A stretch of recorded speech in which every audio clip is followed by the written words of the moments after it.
Hey, c'est la gang, c'est Jess the Harvesting Frog pour un petit épisode 2 en fait, quoi que ça pourrait être l'épisode 4-5 parce que j'ai fait d'autres vidéos de news dans le passé, mais épisode 2 du Crypto Frog Show qui va être finalement un petit épisode quotidien sur lequel on fait le tour de certaines news, puis on jase de certains sujets qui tombent soit dans les news ou tout simplement de sujets justement qui m'intéressent, etc. dans le monde des cryptos. Donc, on commence bien entendu avec le disclaimer, donc disclaimer time. N'oubliez pas la gang, on ne fournit aucun conseil personnel, financier ou d'investissement. Tout le contenu qui est fourni par moi ou par l'équipe de la famille Crypto est uniquement à des fins de divertissement. Puis vous devez toujours faire vos fucking recherches vous-même. Puis vous devez absolument consulter un expert financier avant d'investir. Donc ceci étant dit, on va aller voir ça, ces news là. Fuck yeah. Donc, news numéro 1, je pense qu'on n'aura pas besoin de faire le tour très longtemps. La plupart d'entre vous, la gang, vont déjà l'avoir vu passer. Ça reste quand même une news quand on entend parler de Meta, /Facebook, /Instagram. Il y a tout le temps des grosses nouvelles. Puis là, Mark Zuckerberg a confirmé que les NFT arrivait sur Instagram. Donc, là, il dit Instagram. Il n'a pas parlé de Meta /Facebook. Mais bien entendu, on sait très bien que quand quelque chose arrive sur Instagram, d'habitude, l'étape d'après, pas très loin, pour être transigé vers Facebook, puisque les plateformes sont quand même mises en commun. Donc, je pense que c'est une bonne nouvelle pour les NFT parce que ça va aider l'adoption des NFT de façon majeur. Donc, on sait que, comme il est écrit ici, Twitter a déjà franchi le pas des NFT. Maintenant, même avec les Android, vous pouvez choisir votre NFT pour l'utiliser en tant que photo de profil, la gang. Donc, n'hésitez pas à aller voir ça. Manquez pas ça non plus jusqu'à un certain point. C'est quand même big news. So, checkez ça. Prochaine news dans notre cas, hein? Donc, prochaine news, ça se trouve être à propos d'un combattant brésilien, la gang. Ce combattant brésilien-là a reçu sa première paye lundi passé en Bitcoin. Donc, c'est une bonne nouvelle. Okay? Ça reste je pense qu'on appelle ça un combattant de niveau léger ou un poids plume ou quelque chose. Mais c'est un combattant qui est quand même réputé. Il a une bonne réputation. Puis, vraiment, là, il a décidé de se faire payer en Bitcoin à cause qu'il avait l'impression que à cause de l'inflation, tout ce qui se passait, quand il était payé en argent fiat, ce qui veut dire soit en canadien, US, selon son pays, au Brésil, je ne sais pas exactement c'est quoi, il avait l'impression de perdre de l'argent. Puis il dit, je fais mon argent de la façon d'une des façons les plus dures en combattant, comprenez-vous. Il dit, je saigne pour mon cash. Il dit, c'est ça les combats ultimes, le MMA. C'est un sport intense dans lequel tu mets tout ce que tu as. Puis il dit, pendant que je suis tout le temps en train de me battre de l'humain, il dit, j'avais toujours l'impression de perdre de l'argent de l'autre. Fait qu'il dit, ça m'a frappé, Bitcoin, c'est la solution. Puis, jusqu'à un certain point, il en fait même un combat contre l'inflation, jusqu'à un certain point. Puis, de toute façon, il n'est pas le seul à se faire payer, soit en partie ou en Bitcoin. Comme vous pouvez le voir ici, il en parle. Il y a plusieurs joueurs puis personnes connues. Là. Il y a 7 NFL players, incluant Aaron Rodgers puis Tom Brady, Trevor Lawrence, qui ont décidé de commencer à se faire payer, soit entièrement ou en partie en Bitcoin, depuis 2021. Donc, jusqu'à un certain point, toutes les choses sont bullish, question de Bitcoin. Là-dessus, j'ai rien à dire, le Bitcoin, je suis quand même bullish pour 2022, sauf que j'ai l'impression qu'on va avoir une descente encore peut-être à prévenir. Un peu comme ceux qui ont vu mon vidéo sur quotidien sur le OMI puis les collectibles. Un matin, on checkait le prix du OMI. Oh my goodness! C'était, d'après moi, ça va descendre. Probablement comme le Bitcoin, mais j'avoue, j'ai pas été voir le Bitcoin. Récemment, on va faire au moins une journée ou deux, donc des fois, on voit pas tout. Donc, prochain truc. Donc, la prochaine news, on parle de Binance, puis de quand même deux bonnes nouvelles jusqu'à un certain point, puis du fait que c'est intéressant. Binance, qui est tout à fait centralisé jusqu'à un certain point, penche de plus en plus vers la décentralisation. Si vous voulez mon avis, je pense que la raison est simple, c'est qu'ils se rendent compte que là, les gouvernements vont tous se mettre contre eux. Puis s'ils veulent peut-être avoir la chance d'être le plus décentralisé possible, ce qui risque d'être le futur de toute façon, je pense qu'ils ont catché. Là. Décentralisation, le futur, ils n'auront pas le choix. Donc, de CeFi à la DeFi, Binance offre un wallet non custodial. Donc déjà là, Binance qui va se créer un wallet DeFi qui va s'appeler Binance DeFi Wallet. Donc, ça va être conçu pour aider tout ce qui est les systèmes DeFi, puis les plateformes DEX, comme, bien entendu, PancakeSwap. Parce que là, dans cette news-là, il y a comme une autre news comme plus importante que quasiment le titre de ce qui indique le titre. C'est que il va y avoir un PancakeSwap mini programme d'intégrer dans votre application Binance, si vous avez Binance, qui va vous permettre d'accéder directement à PancakeSwap de votre compte Binance, puis de faire des transactions. Donc, si vous voulez mon avis, ça, déjà, c'est amazing. Ça permet jusqu'à un certain point, peut-être, d'éviter pour beaucoup de transactions inutiles dont j'ai déjà eu à faire part présentement. Parce que là, tu transfères de l'argent de Binance à Metamask, de Metamask à PancakeSwap pour faire les transactions. Ça devient un peu comme laborieux, épouvantable. Donc, ça, c'est une bonne nouvelle. Encore une fois, bonne nouvelle pour le DeFi, bonne nouvelle pour les NFT jusqu'à un certain point parce que la plupart du monde le savent, il y a beaucoup de plateformes de NFT qui ont leur coin sur PancakeSwap, justement à cause du côté DeFi. Donc, encore une fois, je pense que ça a beaucoup de potentiel. C'est une excellente fucking great news, selon moi. Donc, c'est sûr que Binance, ça restait une des plus centralisées. S'ils pensent vers la décentralisation, moi, je pense qu'on a juste de quoi à y gagner. Et donc, ensuite, c'est quoi la prochaine news? Ah oui, ça va être... Psst! Hey, toi! J'oublie tout le temps de mettre ça, soit au début, soit à la fin de mes vidéos. Fait que si t'aimes la crypto, les NFT, Vivi, t'aimerais ça avoir une communauté où il n'y a pas de chiolage de permis, c'est le fun, c'est sympathique. On essaie d'avoir de plus en plus de participation puis de participer à tous les jours avec vous autres. Viens nous rejoindre sur la famille crypto, fais un petit sur le subscribe button, la petite clochette, puis that's it. Ah, c'est nice ça, regardez. FTX s'associe à Tennis Woman, Naomi Osaka, pour promouvoir les cryptos auprès des femmes. Là, déjà là, il y en a qui me connaissent pour mes vidéos probablement plus Vivi. Peut-être qu'il y en a qui les écoutent pas en tout parce que vous n'êtes pas NFT Vivi, vous êtes plus crypto, ça se comprendrait. Mais pour ceux qui savent, je vote pour une plus grande diversité dans le monde des NFT et de Vivi. Puis quand je parle d'une plus grande diversité, je parle d'une diversité sexuelle. Il manque de femmes dans le domaine. Puis, je vais même me permettre de dire qu'à mes yeux, c'est la même chose pour le monde de la crypto. On manque de femmes. Tabarnak! On pourrait en avoir plus. Puis là, il y en a qui vont dire, ouais, je sais où il y en a qui s'en vont, là. Je sais, j'ai déjà parlé de ça avec 2-3 gars. Puis il y en a qui m'ont dit, ouais, mais Jess, il y a gros des femmes qui sont trop sentimentales. Sont trop attachés à leurs sentiments, puis c'est peut-être pas une bonne chose pour elles. Puis des fois, il y en a qui disent on veut pas d'instabilité trop dans le système, puis la peur étant un sentiment très fort, on veut pas que trop que le monde de la crypto peut-être soit investi de ça. Puis je comprends le point, je sais les femmes c'est leur plus grande qualité, c'est ce qui fait que je trouve qu'il nous faut plus de diversité, c'est que les hommes on est très cartésien, ok? C'est ça, c'est logique, c'est ça fait-tu du sens? Oui. D'habitude, c'est comme ça. On a des sentiments pareils, mais on y est moins attaché. Je sais pas si vous comprenez. Je pense que vous comprenez. Puis, je pense que les femmes ont cette qualité-là d'être plus proches, puis de percevoir un peu plus des points, peut-être, où ce que les sentiments vont être impliqués. Puis, si ces femmes-là, là, comme la plupart, je le pense, sont capables de...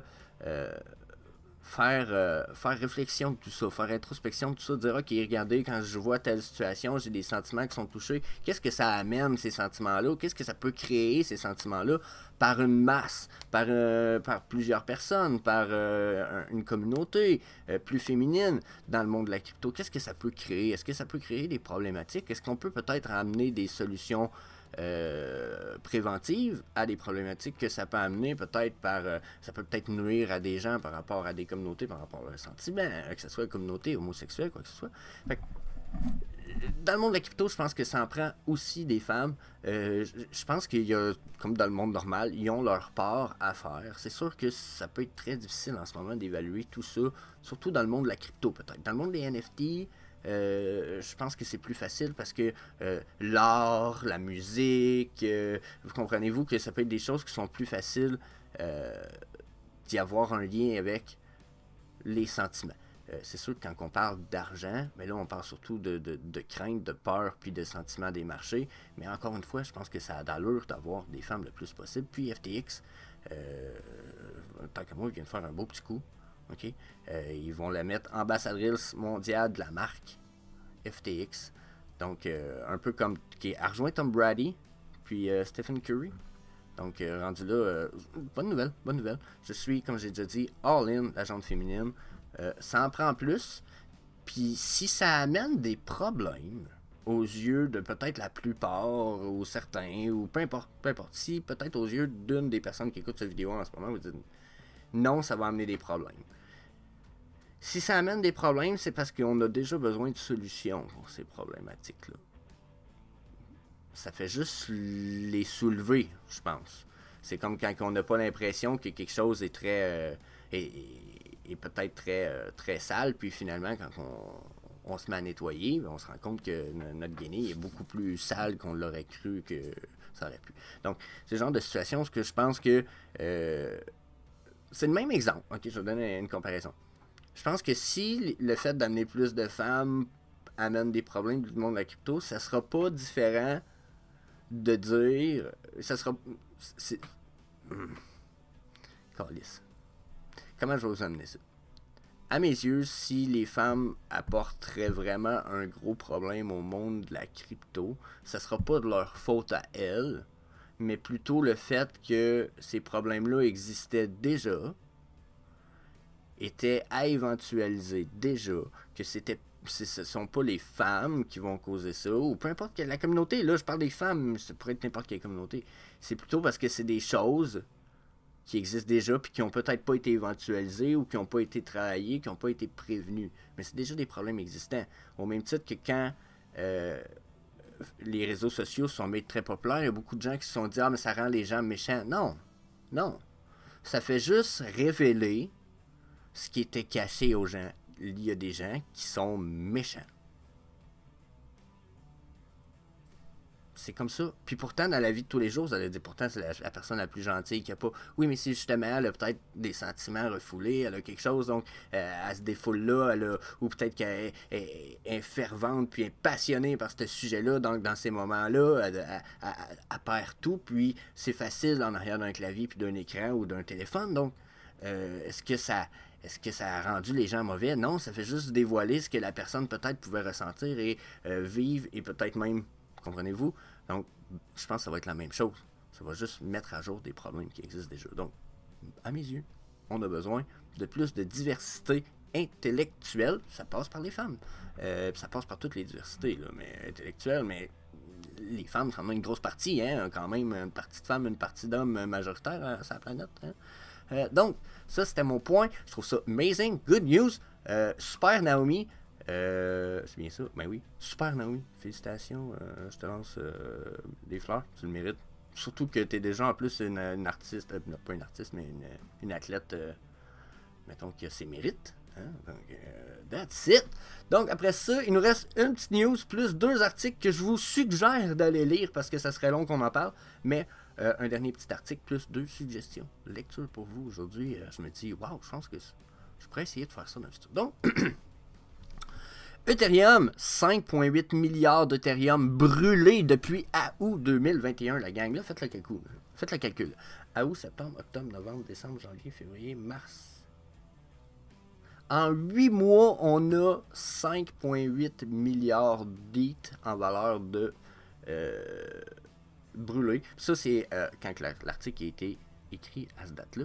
Ça veut dire que, bien entendu, ça peut avoir changé un petit peu dans la valeur, mais en général, okay, c'est un million-là, ce qui fait plus de 2 millions d'Ethereum qui ont été brûlés. Donc, puis en plus, un des plus gros, il y en a qui sont comme Jess, pourquoi tu fais gros des vidéos, c'est NFT, nan. Je sais que mes NFT, ce sont pas des NFT de OpenSea, là, nécessairement. Mais regardez OpenSea, comment ils ont brûlé en 8 mois d'Ethereum sur la blockchain Ethereum. C'est 230 000 Ethereum. Ce sont les plus gros burners d'Ethereum. Sinon, regardez, OpenSea Registry, il y en a burn là ici, en plus. Donc, MetaMask, Tether, Uniswap, Ethereum Transfer. Donc, Ethereum devient déflationary, on dit. En tout cas, le supply descend. Ça veut dire que si vous en achetez plusieurs en ce moment, vous dormez là-dessus pendant 5 ans, peut-être même 10 si Ethereum est toujours vivant, ce que je pense. Les chances que ça vale une beurrée, là, waouh, ça va être cœur. Donc, je pense que ça a plus de potentiel que le Bitcoin en ce moment, parce que le Bitcoin est comme pas burnable encore. Donc, ou du moins, il n'est pas à un taux assez aussi hot que ça. Donc, regardez, hey, au rythme actuel, on est à 6 tokens d'Ethereum par minute. Ça fait 100 000 semaines. Oh my god. Ok, so, ça fait le tour des news, un peu crypto, mais comme je vous disais, j'en ai 2 à vous suggérer d'aller lire. J'ai trouvé ça fucking intéressant quand je les ai lus de prime abord, mais ça demande beaucoup de lecture un peu approfondie, mais il y en a qui vont adorer ça. Donc, Cadenas, ici, Cadenas, ouais, c'est ça, j'étais rendu loin dans mon article. Bon. Cadenas, KDA, la blockchain scalable qui modernise le Proof of Work. Là, tout le monde le sait dernièrement, dans les dernières années, Proof of Work utilise tellement d'électricité que ça fait pas une bonne publicité à n'importe quelle blockchain. Mais même que quasiment toutes les blockchains qui sont en Proof of Work sont en train de transférer vers Proof of Stake, qui est la preuve de valeur mise en dépôt, tandis que Proof of Work, c'est la preuve de travail. Donc, presque tout est en train de changer, puis il y a bien des affaires qui sont dites dans cet article-là, puis je pense vraiment que ça vaut la peine que vous ayez lire ça, parce que KDA semble avoir vraiment une bonne idée pour réduire déjà l'émission de carbone, puis etc., qui est une grosse problématique par les systèmes Proof of Work, avec sa façon de fonctionner. Puis aussi réussir à changer la rapidité des transactions tout en améliorant puis en maintenant la sécurité qui est offerte par le Proof of Work. Donc, je trouve ça fucking intéressant. Ils nous donnent des petits graphiques, regardez, ils expliquent comment la blockchain va finir par travailler. Puis, oh my god, quand on regarde, quand on lit, puis tout ça, c'est bien expliqué. Puis ça rend quand même tout ça très intéressant. Mais, je ne sais pas si ça a du futur. Donc, peut-être vous allez le lire, vous allez aimer me donner votre avis en bas. J'ai trouvé que c'était intéressant. J'ai pas trouvé que c'était encore à potentiel. Je pense que c'est à voir quand ils vont réussir à monter leur blockchain à 50 chaînes. Quand ils vont monter à 50 chaînes, là, je pense qu'on va avoir du potentiel. Sinon, Tulip Protocol, encore une fois, un protocole qui a été... c'est celui-là, est sur Stellar, je me souviens plus. De Solana, c'est ça. Donc, Tulip Protocol qui se trouve être un espèce de protocole de yield aggregator qui est sur Solana, qui offre de faire pas mal d'argent avec très peu d'efforts. Donc, jusqu'à un certain point, je pense que ça va vouloir la peine dans le futur, mais j'ai lu tout ça, ça demande une grosse étude plus profonde malgré la lecture de l'article. Donc, après, il faut se planter dans le Tulip Protocol puis aller voir ça va être quoi les bénéfices. Mais ça semble vraiment intéressant. Puis cet article-là ici, qui est sur le Journal du Coin, je vais vous mettre les liens en bas. Vous allez voir, il explique pas mal de long en large. Donc, allez voir la gang. That's it. That's out. Peace.